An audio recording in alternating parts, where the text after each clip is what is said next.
Okay, YouTube, today I have a special, if that's what you want to call it. This is a iPhone 5S, I believe on the AT&T network. In this case, the network wouldn't even matter. The reason for this video is because I'm trying to repair it. This phone has been water damaged. It's been dropped in a sink full of water. It was brought to me to see if it was still repairable. And they did mention they left it in rice for about a whole day, so that's probably why this phone is actually still repairable. And I'm gonna try to help you guys to see if your phone is even repairable, because once it's dropped in water, it can fry the battery, it can fry the motherboard, it can fry the screen. I mean, it can fry everything. But depending if you're one of the lucky ones, it may still be repairable. This is an example of the motherboard. This alone is about 100 to 125, depending on how many gigabytes you have or want. But yeah, this phone is still repairable. One way to figure out if it is still repairable, to see if it still does power on, is if you do have a PC, that would be nice, or that would be one way to figure out if it's still repairable. The reason you're gonna need a PC is connect it. Make sure you have iTunes open.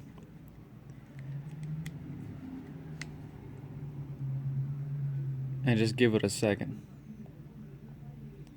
The reason I'm saying give it a second is the battery may be dead if it's still working. I thought the battery was fried, but I left it connected for about 10 or 15 minutes to see if it would still hold a charge. I don't know if you heard that. The phone was just connected to the PC. So that's one way to figure out that the battery still works and the board still works, because if the battery's dead, it won't charge at all. So you can take that out of the question. But in this case, the battery is charging, so that means the board is working. In order for the battery to charge, it would have to pass through the board. So in this case, the charging port is still working, and the board itself is still working, and the battery is working. So after connecting it to the PC, it did connect. So that's why I proceeded to see if I can repair it. After opening it, let me disconnect it.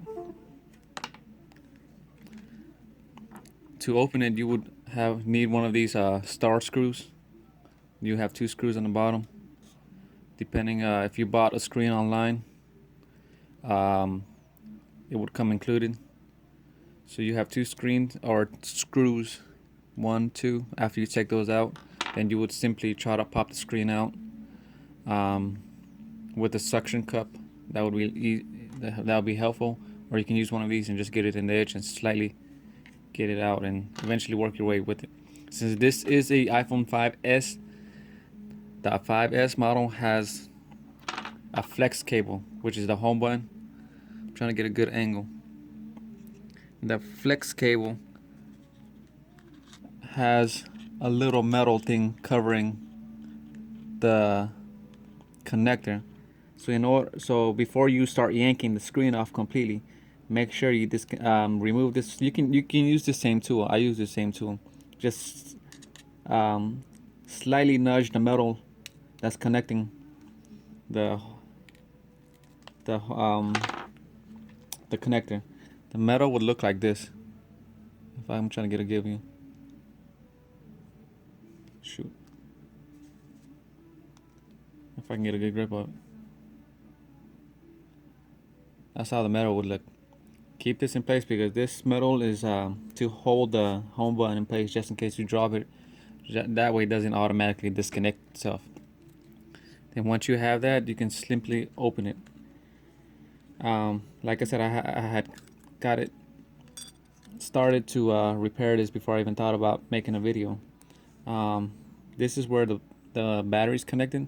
So before you start any repairs itself, since the screen is dead, that I know, because it powers on, but the screen, there's no picture, there's no color, there's nothing. So I can already assume the screen is dead. So before you start any repairs, You're gonna remove this, which is only 2 screws, 1, 2, and this right here, this connector here is the battery. And on the left side, this is the charging port, which runs all the way over here. So remove. You can use this spudger. I use my fingernails, that's why you can see I have long ones. They're easier. Once you disconnect it, now you can safely work on the phone. Under this splash shield or this shield, you have the connectors for the screen. So there's 4 screws. You would, once you remove those, you would then be looking like this. There will be 3 connectors. Again, you can use one of these spudger, but nothing metal on these connectors, because once, if you were to use a little bit of force, you can crack or break connectors on the board. Once you crack these, then you're gonna need another board. So be extra careful.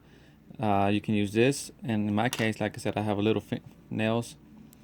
I just, with little, not too hard now, just slightly nudge it up. If it's easier for you to use one of these, then go for it. In my case, my nails, and you can see there's 3 connectors. 1, 2, 3. These are important because if you break these off, you're gonna have to get a new one soldered on, and you would need a professional to do that, and it's not cheap. So more than likely, you're gonna have to get the whole board replaced. So once we have this removed, I have a screen. You got different screens online. You might find an original one. You might find a OEM one. You might find like a generic one. If you're gonna, if you're having the same problem, you might need like a screen with the complete I guess accessories, because home button. Because if it's been dropped in water, there's no telling what has burnt on the other screen. So you might have to have your speaker, your camera replaced, and your home button. Like I said, I would recommend, if you did drop it in water, just to get a new screen with everything already pre-installed, just to be sure. Because, like I said, there's no way of telling what burnt, what didn't burn.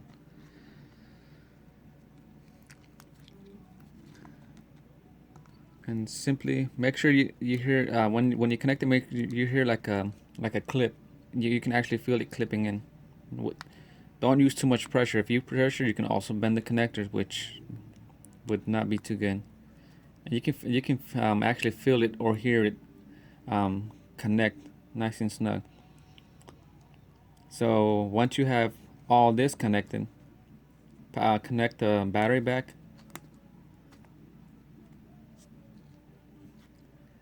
And the home button, I'm just putting everything back just so you guys can see that connecting the home is a bit tricky. But yeah, just so you guys can see that this phone is still functional after being dropped in water. It did help the person. They say they dropped it in, or they put it in rice for a whole day. Rice does absorb water. I mean, it's not a sure thing. It's not guaranteed. Nothing is guaranteed. It's just if you're lucky. Right now I'm trying to connect the home button.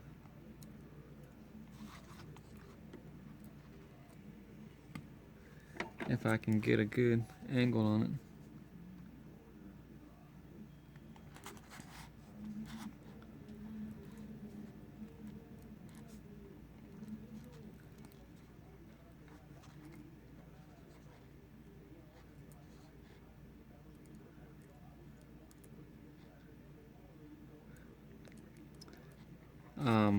If you do decide to do this yourself, make sure you have an hour or 2, maybe 3. As I'm experienced, it still takes me like an hour myself. If you have never done this before, make sure you you have some time on your hand. That I'm gonna go ahead and tell you, because when I first started, and this was a long time ago. It took me more than an hour, maybe 4 to be exact.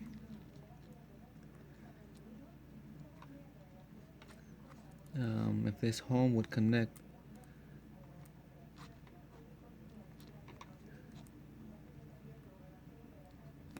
There we go. You can hear it clip. So once you have the home connected, I'm not gonna push it all the way in because I'm still gonna replace it. This is just a test screen. As you can see, the phone did power on. Now, once you have visual of what's going on, you would have a better idea of what's working and what's not. But like as soon as I plugged it in, it shows that the charging port was working. Since it's powering out now, the motherboard is still working, and since it did power on, the battery's still working. So you can help diagnose it a little more once you have the screen going. So yeah, if y'all guys found this video helpful, if y'all got any questions, just feel free to comment. And don't forget to like and subscribe if you found this video helpful. That's one of the reasons I decided to film, because I know some of you guys out there that dropped your phone, you don't have nothing backed up, and you wanted to try to recover some type of information or something that's important to you. So that's why I decided to make this video, because I for one know if it's still working or not. So I'm just trying to give you an idea before I start any repairs, just to see what you need to begin with. In my case, like I said, it connected to the PC, so that I know the battery was still working, the board was still working, and the charging port was still working. But in this case, this phone still is fully functional. The only thing that burnt was the screen. But I'm gonna switch all the accessory that's on there, the camera, the home button, the flex cable, the back shield, just so the phone stays fully functional without no problem. But again, guys, if you found this video helpful, don't forget to like and subscribe. Thanks for watching.